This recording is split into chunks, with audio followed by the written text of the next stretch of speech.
ഇപ്പോൾ തിരുവണ്ണാമലയിൽ ഉരുൾപൊട്ടലുമായി ബന്ധപ്പെട്ട് ഏറ്റവും പുതിയ വാർത്ത അവിടെ നിന്ന് വരികയാണ്.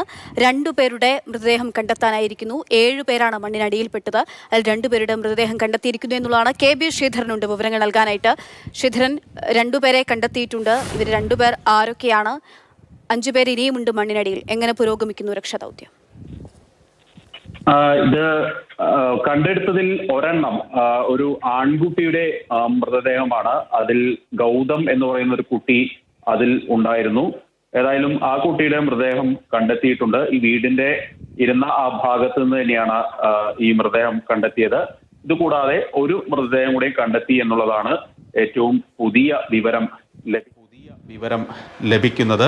ഏതായാലും മണ്ണുമാന്തി യന്ത്രങ്ങൾ കൊണ്ടുവന്ന് നടത്തിയ പരിശോധനയിലാണ് ഇപ്പോൾ പെട്ടെന്ന് ഈ ഒരു തിരച്ചിൽ മുന്നോട്ട് പോകാനുള്ള ഏറ്റവും പ്രധാനപ്പെട്ട ഒരു കാര്യം. ഏതായാലും രാവിലെ മുതൽ തന്നെ വലിയ പ്രതിസന്ധി രക്ഷാപ്രവർത്തനത്തിനുണ്ടായിരുന്നു. മഴ, അതുപോലെ തന്നെ യന്ത്ര സഹായത്താലുള്ള തിരച്ചിൽ ഇതൊന്നും നടന്നിരുന്നില്ല. അതുകൊണ്ട് തന്നെ ഏതാണ്ട് 200ഓളം വരുന്ന രക്ഷാപ്രവർത്തകർ സാധാരണ ആയുധങ്ങൾ ഉപയോഗിച്ചുകൊണ്ട് കൈകൊണ്ട് മാനുവലായാണ് എല്ലാ ജോലികളും ചെയ്തിരുന്നത്. ഇതിനുശേഷം ഈ വലിയ പാറക്കല്ലുണ്ടായിരുന്നു, അത് പൊട്ടിച്ച് അടർത്തി മാറ്റിയ ശേഷമാണ് കൂടുതൽ തിരച്ചിൽ നടപടികൾ മുന്നോട്ട് പോയത്.